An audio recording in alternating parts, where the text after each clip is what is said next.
খাবার আর ঔষধসহ নানা খাতে ব্যয় বৃদ্ধিতে বিপাকে বগুড়ার মুরগি খামার ও হ্যাচারি ব্যবসায়ীরা।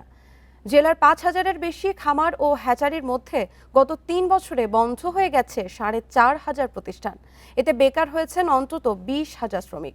ব্যবসায়ীদের অভিযোগ, কর্পোরেট হাউসগুলোর নানা ধরনের কৌশলেই তাদের গুনতে হচ্ছে বড় অঙ্কের লোকসান।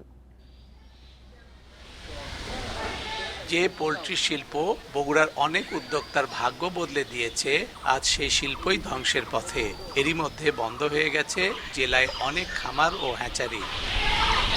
জেলা পোলট্রি ও হ্যাচারি মালিকদের সংগঠনের তথ্যে দেখা যায়, বগুড়ায় ৫,২০০ মুরগির খামার আর ১৪০টি হ্যাচারির মধ্যে গত ৩ বছরে বন্ধ হয়ে গেছে অন্তত ৪,৫০০।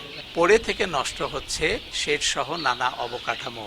এদিকে পোলট্রি ফিড আর রোগবালাই নিয়ন্ত্রণে ব্যয় ২ থেকে ৪ গুণ পর্যন্ত বেড়েছে। আছে কর্পোরেট হাউসগুলোর নানামুখী চাপ। বড় অঙ্কের লোকসানে থাকা প্রতিষ্ঠানের বিপুল সংখ্যক কর্মকর্তা কর্মচারীও অর্থকষ্টে আছেন। বেকার হয়েছেন অনেক শ্রমিক।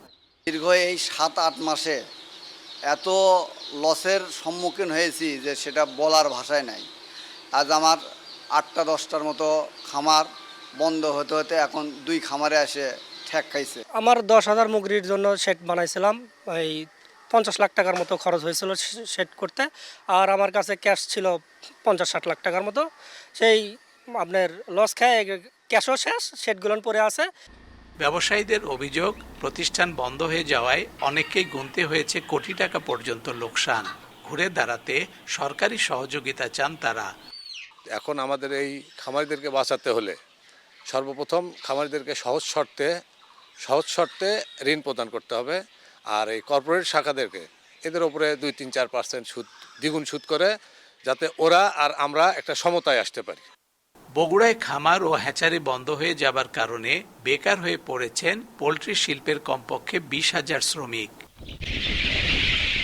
Hasibur Rahman, independent news, Bogura.